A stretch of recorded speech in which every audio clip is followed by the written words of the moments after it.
அப்புறம் என்ன வித்தியாசமா ஆடுவோம்? உங்க சௌரியம் எப்படி வேணா செஞ்சுக்குங்க. ஆண்டாளுக்கு பெருமா துணை,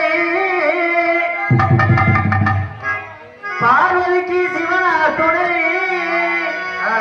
வள்ளிக்கு முருகன் துணை, கொப்பரைக்கு என்ன துணை? எதுதான் துணை? ஒத்துக்கம்மா ஒத்துக்கம்மா ஒத்துக்கம்மா. பெரிய வினையாவுல இருக்கு. ஏயா தானனா தானனா தானனா தானனா தானனா தானனா